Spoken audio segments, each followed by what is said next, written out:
final deste ciclo é profundamente trágico. Quem não estiver aparelhado não vai saber enfrentar, não.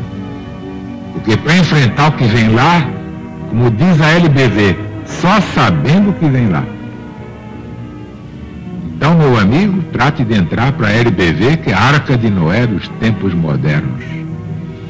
Vamos apresentar nesta hora mais um trecho do Apocalipse de Jesus, segundo São João.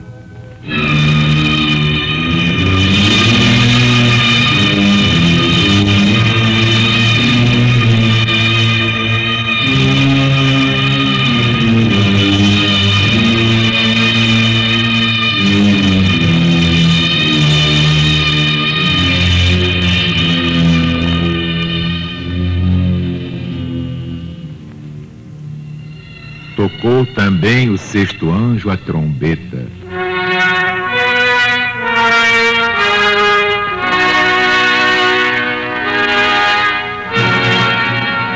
E eu ouvi uma voz que saía dos quatro cantos do altar de ouro, que está diante dos olhos de Deus, a qual dizia ao sexto anjo que tinha a trombeta: solta os quatro anjos que estão atados no grande rio Eufrates.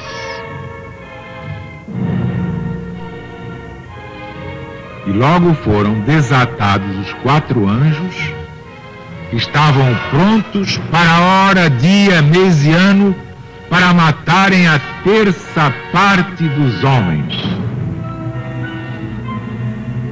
E o número deste exército de cavalaria era de 200 milhões. E eu ouvi dizer o número deles. E vi assim os cavalos na visão. Os que estavam montados neles tinham as couraças de fogo e de cor de jacinto e de enxofre, e as cabeças dos cavalos eram como cabeças de leões. E da sua boca saía fogo e fumo e enxofre.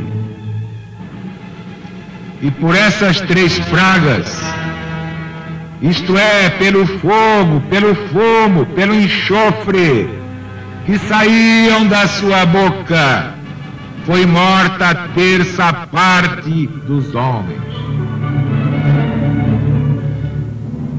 Porque o poder dos cavalos está na sua boca e nas suas caudas, porque as suas caudas se assemelhavam com as caudas das serpentes, tinham cabeças para com elas danar. E os outros homens que não foram mortos por estas pragas, nem se arrependeram das suas obras, adorando demônios e os ídolos de ouro e de prata e de cobre e de pedra e de pau, que nem podem ver, nem ouvir, nem andar, não fizeram penitência dos seus crimes, nem das suas impurezas, nem dos seus furtos.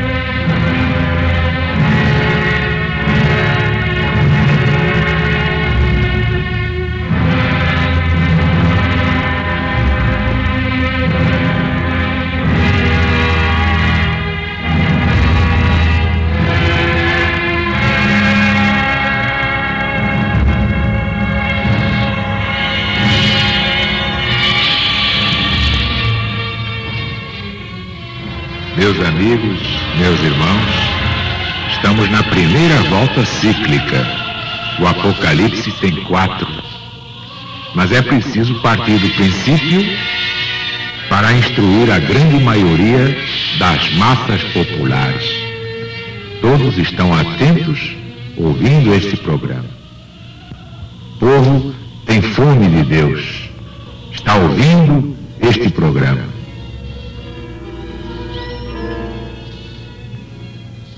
Vemos ali no versículo 14, solta os 4 anjos que estão atados, isto é, amarrados, presos no grande rio Eufrates. O que significa isto? Vamos passar o espanador na memória.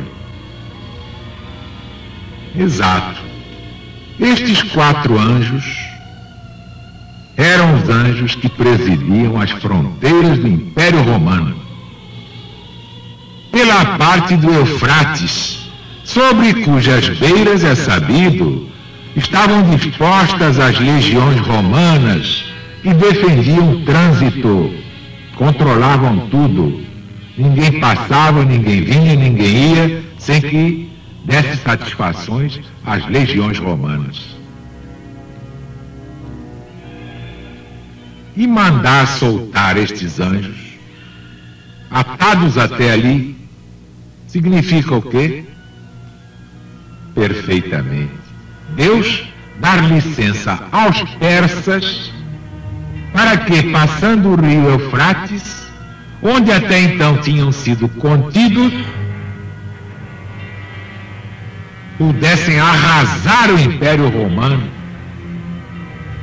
como a história geral nos informa que de fato aconteceu, desde o tempo de Valeriano. Foi prisioneiro dos persas, até o de Juliano apóstata, e também morreu na guerra. E nas outras voltas cíclicas do Apocalipse? Você já conhece a lei dos ciclos múltiplos. Com o tempo a história se repete, dando outros nomes de homens e outros nomes a estas regiões e a estas entidades simbólicas. É preciso ter olhos de ver e ouvidos de ouvir.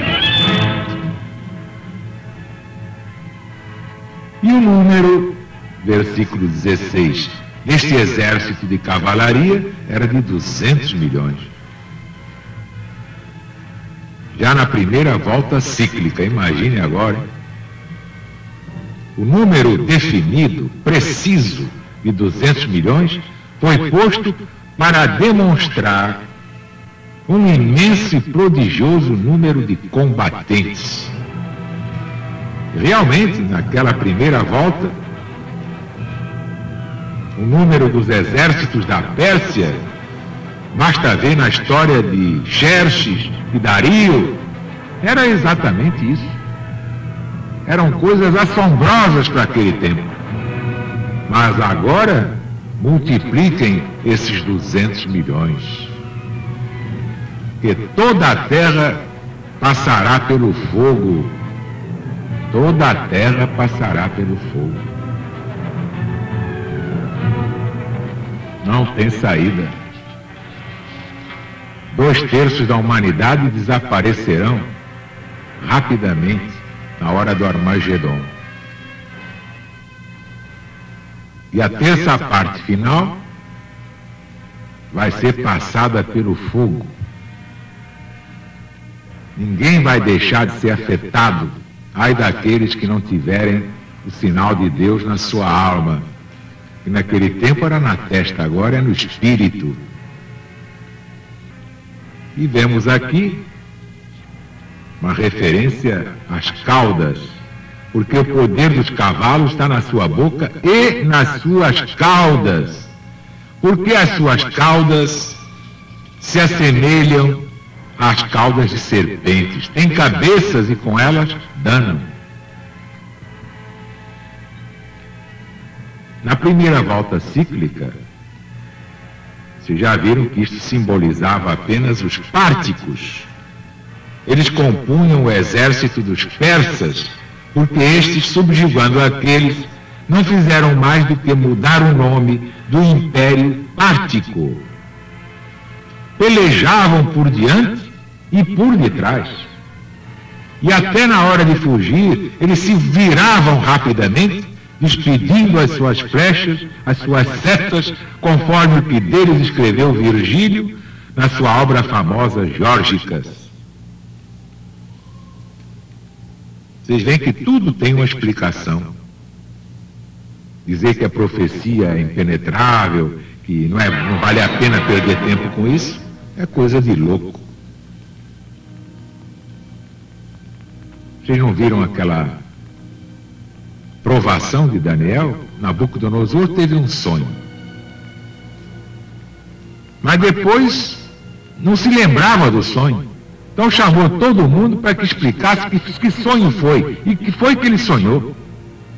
Imaginem vocês, ninguém deu resposta ao rei Nabucodonosor, somente Daniel. E vocês sabem como é que Daniel conseguiu? Pedindo a Deus que lhe mostrasse qual tinha sido o sonho de Nabucodonosor.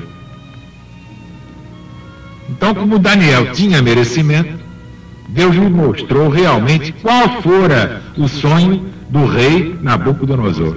Foi assim que Daniel ganhou a parada. Mas ele teve que dizer ao rei qual foi o sonho que o rei teve. Não queria só interpretação, queria saber o que foi que ele sonhou, que ele não se lembrava mais.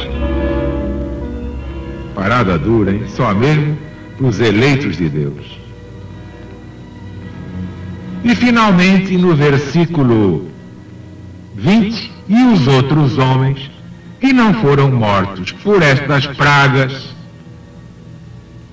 nem se arrependeram das suas más obras, adorando demônios e ídolos de ouro e de pedra, e de prata e de cobre e de pau, que não podem ver, nem ouvir, nem andar, não fizeram penitência dos seus crimes. O contexto mostra que São João Evangelista fala dos idólatras romanos, porque a idolatria dominava ainda, dentro da própria Roma, até o tempo de Honório. Basta ler as obras do prefeito Símaco, as suas cartas. Mas isso, claro, na primeira volta cíclica. Os outros homens que não foram mortos por essas pragas não se arrependeram das suas más obras, adorando demônios, ídolos de ouro, prata e cobre, pedra e pau. Quer dizer, objetos inanimados, ídolos imprestáveis, está aqui o apóstolo dizendo, que nem podem ver, nem ouvir, nem andar. Deus tem que ser adorado em espírito.